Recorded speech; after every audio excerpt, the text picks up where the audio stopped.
of the greatest tragedies of modern masculinity is that many men only have two relationships with power. It's either repression or possession. You either deny that the predator exists or you become consumed by it. Because a man who believes himself incapable of harm is a fucking danger.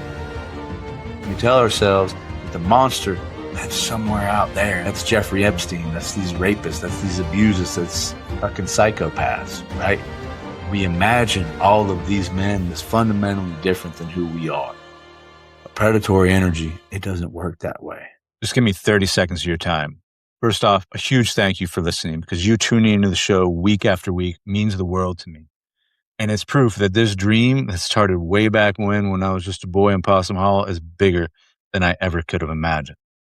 And secondly, we're just getting started. So if you enjoy what we do here, please join the 20% of listeners that listen to this show regularly and follow us on this app. So here's the promise I'm going to make to you. I'm going to do everything I can to make this show as good as it possibly can, even better, now and into the future. I'm going to deliver the guests that you want to listen to. I'm going to continue telling stories and compilations about hunting, fishing, rivers, mountains, and all of the other things that you enjoy about this show. Listen, from the bottom of my heart, I thank you for listening to this show, because without you, none of the things that we're doing at Walker School of the Wild would be possible. Thank you. Welcome back to the Wild Lab podcast, y'all. My name is Ned Weidner, and today I'm taking the mic on a solo episode because there is something that I haven't been able to stop thinking about ever since I heard it. Not because it's shocking, but rather because of how unsurprising it felt when I heard it. When CNN reported recently that 60 million men visited an online rape forum on Reddit in a single month. Now, I know those numbers have been argued about, but nonetheless, a ton of men visited an online rape forum. And when I heard that, my first thought wasn't, how could this happen? Rather, my first thought was Jeffrey Epstein was never an outlier. Before some of you shut this off, before you get mad at me, let me be very clear about what I am saying. I'm not saying that all men are rapists. I'm not saying that masculinity is toxic. Hardly. And I'm definitely not saying that hunting and outdoor activity can somehow magically fix men, because that's just not true. What I am saying is this. There is a predatory energy that lives inside all of us, men and women alike. And modern culture has almost no ways, no tools to helpfully allow men to consciously encounter that energy. So instead of encountering it, we repress it. We shame it. We stuff it down. We pathologize it. And in this culture, we commodify it. And then we act surprised when it acts out, when it takes sideways through pornography or domination or emotional numbness or 62 million men or whatever the number was on an online rape forum. I also want to be very clear about something else. The answer to all this predatory energy that causes online cruelty, dating app addiction, endless need to prove ourselves, the answer is not repression. Let me say that again. The answer to the problem of the predatory energy in men is not repression. The answer is relationship and integration. And today I want to talk about that. And I want to talk about some of the ways in which hunting can help us develop a relationship and integrate some of that predatory energy. But first things first, if we're going to talk about predatory energy, we got to lay a little bit of groundwork and talk a little bit about the shadow of the predatory energy, a little bit about initiation or lack thereof in this culture, and a little bit about the difference between conscious power and unconscious consumption. I'm going to tell you two stories in here. I'm going to tell you one story about a man named Joe. We're going to call him Joe, who cried after killing his first deer, and another about the day I drew back on a black bear and chose not to shoot. But what I want to tell you about is the biggest mistake I think modern culture makes in imagining all this is that evil is something external. And I mean, listen, this is not just a problem with evil. We do the same thing with the sacred. The way most folks practice religion, God is outside of them, not within. And we tell ourselves that to be saved, to be healed, we got to get help outside ourselves. And that's just simply not the case. But it's the same thing that we tell ourselves about predatory energy and evil. We tell ourselves that the monster lives somewhere out there in this mythical land. That's Jeffrey Epstein. That's these rapists. That's these abusers. That's fucking psychopaths, right? We imagine all of these men, these people that we hear on the news as fundamentally different than who we are, because that distance makes us safe. Predatory energy, it doesn't work that way. It's a part of human nature. It's a part of being human in this world. It's a particularly part of being a man in this world. Women have it too, but it manifests differently. And this episode it's not about women. It's about men. But look, the reality is this. For most of human history, men have hunted. They fought wars. They defended territory. We've competed for mates, resources, and status. And predatory instinct has been a fundamental part of that. It's an ancient part of us. But when these ancient instincts, when they're denied rather than integrated, they tend to become what we call a shadow. You see, the shadow is this parts of ourselves that we reject, we repress, we deny, or we exile it in some way from conscious awareness. And often we do that because it threatens our identity. It threatens the things we want to believe about ourselves. So here's the thing. Carl Jung, he writes a lot about the shadow, and you can look more into this. But one of his most famous quotes, one of the things that he says is that everyone carries a shadow, and the less it is embodied in the individual's conscious life, the blacker and denser it is. And when I first encountered this quote and this concept of the shadow, this line, it wrecked me. Because I realized that the problem wasn't that I contain or that men contain these dangerous instincts. It's that most of us have never been taught, and I know that I wasn't to begin with, how to consciously relate to these predatory instincts. So instead, we repress them. And in doing so, we become possessed by them. And I know this because I had to confront all of that myself. In my 20s and early 30s, man, you can call me what you want, but like I was what my grandpa used to call like a playboy, right? I chased stimulation constantly through attention from women, through flirtation, through novelty, through sexual intensity, through hooking up in bars and pornography and validation from the feminine in any shape, way, or form that I could get it. And at the time, if you'd have asked me, I would not have thought of myself as being dangerous. But let me tell you something. I was a fucking danger. I was not only a danger to women, but I was a danger to myself and danger to the rest of society, quite frankly, for reproducing that sort of nonsense. And the truth is, like, I was not alone, right? Predatory energy does not experience itself as dangerous or as predatory if it's unconscious.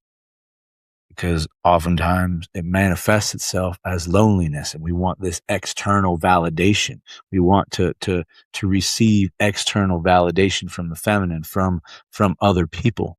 So this predatory energy, it manifests itself as like hunger, as escape, as a seeking desire for intimacy or power, or as like this sick desire to prove something, or need rather to prove something.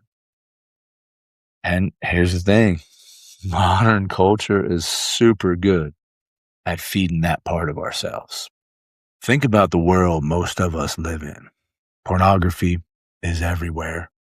And it teaches us when we watch it that pursuit and performance is detached from relationship and connection, which is super bad for men and women in all of society. And dating apps, we have all these dating apps out there gamifying desire and keeping us locked in this ever increasing need and search for more and better and different and something new, which only cements this external validation.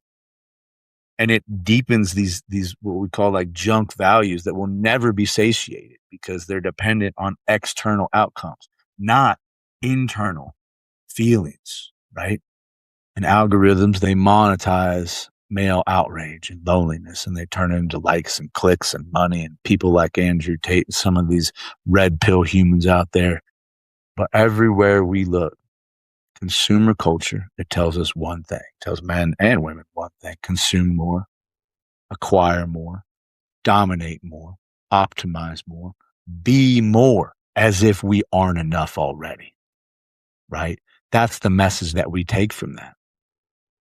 And we're also taught in those messaging, or we're not actually taught in that messaging, how to hold desire consciously, how to metabolize aggression, and how do we actually encounter our eros without turning it into some sort of consumption. This is the real thing. This is the real work so many of us have to do, myself included. I'm on part of this path as well, because we possess so much power as men. But the trick is not being ruled by it, not being ruled by the power that we possess, right? And a lot of traditional cultures, they understood this problem, which is why so many traditional cultures created rites of passage. They had visions quests, they had bear hunts, they had warrior codes, mentorship structure. They had structures set up to initiate boys into men, not as a way to destroy masculinity or masculine energy, but they were trying to mature it. And one of the lessons they were teaching the boys was not that they're teaching them a lot of lessons, right? But one of the lessons that they were teaching boys was not that they contained dangerous power, but that the goal was to be in right relationship with that power. You see, modern cultures, they mostly teach us to abandon that project and in favor of quick fixes, disconnected bodies, and all of this external validation that so many men, so many people in general seek. And this is part of the reason why so many of us, men and women, we oscillate between suppression of this predatory energy and indulgence. And we don't know how to actually be in relationship to it, right? We're told be harmless, but also dominate. We're told to consume and also conquer. We're told to perform. And through all of this, our nervous system gets fragmented. And that fragmented predatory energy, it leaks all over the place. And this is part of the problem. So enter hunting, right? Last year, I was taking this guy out. We're going to call him Joe for the sake of this. I was mentoring him on deer hunting in the Eastern Sierra. So Joe, before he worked with me, he'd never killed anything before. He'd never so much as shot a squirrel or a rabbit, or, I mean, maybe some spiders, I would imagine, or ants somewhere along the way, but never killed a mammal or even a bird. But he came to work with me because he wanted to understand and be in right relationship with the meat that he consumed. And we spent a long time, days before we hunted. We spent preparing with, tracking, glassing. We talked a lot about intention, as I do with most anyone that comes hunting with me. We talk about ethical kill shots. We talk about what it means to consciously take a life, right? And we talked about that for days. And we were been glassing these ridge lines, after we talked about that, we went out hunting, and we've been glassing these ridge lines for days and days. But late one afternoon, we spotted this mule deer. It was about 300 yards away, and was crossing this ridge line when it came into view. And it was the deer. It was the deer for Joe to take. And I leaned into him and I whispered to him, I said, this is the. So he chambered around and he rested his rifle against his cheek and he took aim, and then he took this breath and he took this moment. As a tiny moment. I mean, it seems like I'm pausing now for effect, but it was this moment between deciding to shoot and actually squeezing the trigger. It's this moment that, we all have. We all have, whether we are hunters or whether we are in life, this moment where we have to make a choice of how am I going to be in relationship with this energy, this whatever. In this case, we're talking about predatory energy that I hold, this power that I hold within me. How am I going to be in relationship with it? And the answer to that choice, to that decision that you make, it reveals what kind of relationship a man has to his own power. Now, on that day, From roughly 300 yards away, Joe squeezed the trigger, and the deer dropped pretty instantly. And then after a few breaths, Joe started crying. It wasn't like some performative crying, for Instagram or whatever, but it was real. The man had tears rolling down his eyes because something had opened up in him, something ancient, something that he didn't quite understand, something that I don't really even fully understand, even though I'm in relationship with it all the time. But it's something that so many hunters have as they cry after their first kill. And I think it's because they are in direct relationship with death. And somehow being in direct relationship with death, it reorganizes our consciousness in ways that abstraction cannot. And we live in abstraction in modern society, where a steak wrapped in plastic is abstraction. It's abstract, right? Like, what is this? It's just meat. It's just food. It's just resource. But a dying animal or a recently dead animal in your hands, that's not abstract. That's about as real as it gets. And when that happens, consumption finally has gravity to it. It has some real weight. The responsibility that you take or that hunter takes when making that choice, it becomes a part of you, and it becomes something very real. And you ask yourself, you tell yourself, something died because of me. And if you're not paying attention, even if you are paying attention, that realization will humble you. It will absolutely floor you. And that's what was happening with Joe. So we walked down the ridge and up to the next ridge line. Joe had tears running down his face, walking down that hill. He just simply kept saying, thank you, thank you, thank you, over and over again. I don't know who he was talking to. I don't know whether Joe was talking to me or whether he's talking to deer or whether he's talking to God, or himself. Maybe all of us. I don't necessarily know that it matters. But what I know is that Joe's tears and so many of the men that I've seen cry in those situations taught me that in a culture designed to extract everything from us, direct participation in death can humble a man and reconnect him back to himself, back to his own consequences, back to gratitude, back to his own responsibility, and back to his own reality. And over the years, I've also come to believe that integrating that predatory energy, and it doesn't always mean taking the shot. In fact, many times it means not taking the shot. So I've told this story before, or partly told this story before, but last year during bow season, I was hunting bear in the Eastern Sierra. And I found this big, beautiful boar, cinnamon boar, eating on some berries. Who's about 400 yards away through the sage. And I had to sneak up on him. I had to stalk him in from 400 yards to get into shooting range about 40 yards with my bow. And there was very little between me and this bear. The wind was not in my favor. It was blowing directly at him. And yet I crawled on my hands and knees and on my belly and hiding behind elderberry bushes and hiding behind bitter brush until I got within 40 yards of this bear. And I drew back my bow.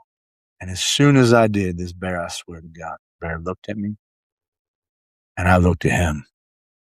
And it was just this pure presence.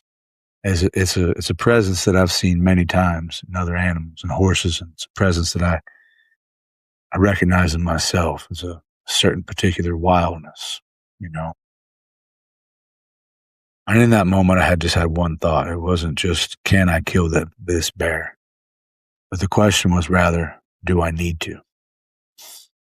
And the uninitiated part of me, because it still lives inside of me, and it lives inside all of us. It wanted the rug, it wanted the story, it wanted the proof. But there was a quieter, older, ancient, more mature, steadier voice overloading that part of myself. And it simply said, be sure. Be sure. Be sure this is what you want. And in that moment, same moment that Joe had, same moment that we all have, is that moment where we have to make a choice. The bear stepped behind these forked branches, partially obscuring his vitals, and I no longer had a clear shot. I could have forced it. I could have taken it. And years earlier in my Playboy years, I would have. I most definitely would have. But instead of letting that arrow fly, I slowly let the tension out of the bowstring and I watched him disappear into the canyon. And honestly, that moment integrated something in me more deeply than killing him would have. Because integration of predatory energy is not about becoming harmless. It's about becoming conscious enough to hold power without being ruled by it. Let me say that again. Integration of predatory energy is not about becoming harmless. It's about becoming conscious enough to hold power without being ruled by it. And this is why I reject both extremes of the modern conversation about masculinity. There's one side that says indulge every instinct, and the other side says suppress simultaneously, and neither one of those works. Suppression of the predatory energy, I mean, it just turns it straight into shadow. That's a fucking problem. And unconscious indulgence becomes domination. And that's definitely a problem that we experience on a daily basis in this society. The real task, and I talk about this anytime somebody comes hunting with me or anytime in any of our Walker School of the Wild things, the real task is about relationship. It's about conscious relationship, responsibility, and presence. I think this is partly about why ethical hunting can become about transformation. Because when some men approach hunting reverently, it reintroduces these things like mortality and consequence and restraint and accountability. In hunting, you cannot outsource your responsibility to an algorithm, to a grocery store, to a government. The animal dies because of you, or it doesn't. And that choice to take the shot or not, it can change people. It absolutely can change people. But there's a flip side to that, right? Hunting can also inflate the ego. It can easily become domination theater, masculinity cosplay, and compensation and performance. All of that grosses me out. But it's also why intention matters so much in all of this conversation, because when men come on primal hunts with us, we ask them questions before they come. We ask them, why are you here? What are you pursuing? And what is it inside of you that you're hunting right now? And listen, we turn people away. In fact, I did just the other day, because a man wanted to hunt because he just wanted to kill. He wanted a trophy on his wall. And it's not that I'm not willing to help those men. I absolutely am. But they have to be willing to be open to the question, open to the curiosity. And when I asked him the question of why he wanted to hunt a bear, that question, he thought that was a ridiculous question. How could I even ask that question? Because he wants to kill a bear, he says. Well, we don't expect people to come fully integrated. Hardly. None of us are fully integrated. But we expect people to come in with a willingness, with a curiosity, with an honesty, and with an openness, because that shit matters. We can all kill. Every man listening to this podcast, every woman listening to this podcast can kill. But can you consciously relate to the part of yourself that can? Can you consciously relate to the part of yourself that is capable of harm? That's the question of this podcast. And I think one of the greatest tragedies of modern masculinity is that many men only have two relationships with power. It's either repression or possession. You either deny that the predator exists or you become consumed by it. Middle ground, the middle way, is relationship. Because a man who believes himself incapable of harm is a fucking danger. The man who has consciously encountered his own darkness, he's welcome to come hunting anytime. The goal is not to become toothless. The goal is to know exactly where your teeth are and to choose how to consciously, or if to consciously use them. And that's it, y'all. That's the message for today. Stay curious, stay connected, and stay wild. If this conversation stirred something in you and you want to learn how to make better decisions and be a leader in your own life, then I urge you to check out our upcoming Primal Hunt this October, where you'll not only learn how to hunt bear in the Eastern Sierra of California, but you will be challenged to make better decisions and learn how to step into a leadership role in your own life.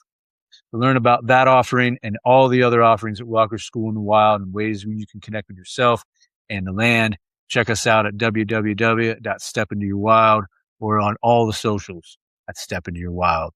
Remember, stay curious, stay connected, and stay wild.